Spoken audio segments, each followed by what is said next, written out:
you see these little stitches? If you have to go from here to that upright one. You see, they go up and down and up and down. Uh-huh. But you have to go from an upright one to an upright one. If you accidentally go underneath, then you have a lopsided stitch, so you can't do that either. So then, and I didn't learn that, I learned that from my magazines and from other people because I didn't know that either. See how all my stitches are shining? Because those two strands lie next to each other, not twisted up like this. Oh, okay. Because Okay. then you get one of those harsh lines in there. So when I go, I twist my yarn thread all the time. So those two are next to each other. So your threads are parallel. My threads are parallel. And if they don't want it, then you do what they call railroading. And then you stick your needle in between the two of them. Oh. And then you go down, and then they automatically have to go down. Then they have to be parallel. So that's what they call railroading. And then they automatically don't go next to each other. If you don't do things like that, and I was looking at Elise's pillow, who doesn't know any of those things, Uh-huh. of course.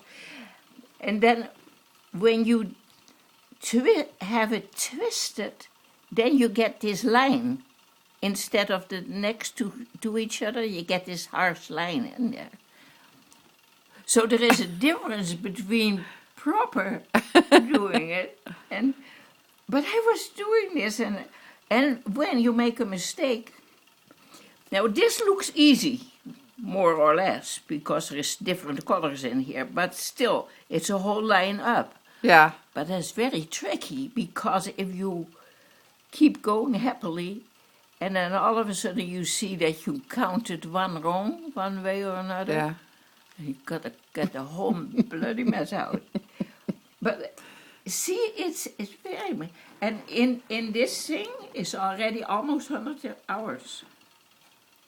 Where I am now. Wow. Show me the back of it again. Huh? Show me the back of it again. How the back's the same as the front almost. See? It has to be neat and tidy.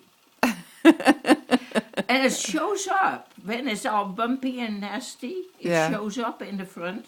Yeah. So, and then I have in this one so many different colors. Normally I know the colors pretty much, but there's so many different colors that I have to actually put all the little tags On the thread. on the front, on the thread. Otherwise I don't know which is which. Normally I have 10 or 20 threads going at the same time. This is a relatively easy one. But anyway, I just want you to know I want to know. what's involved in that. You know, like with your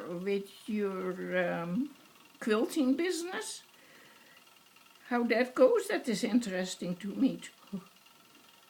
But anyway, Oh, what's the timer for? for this, how long? No.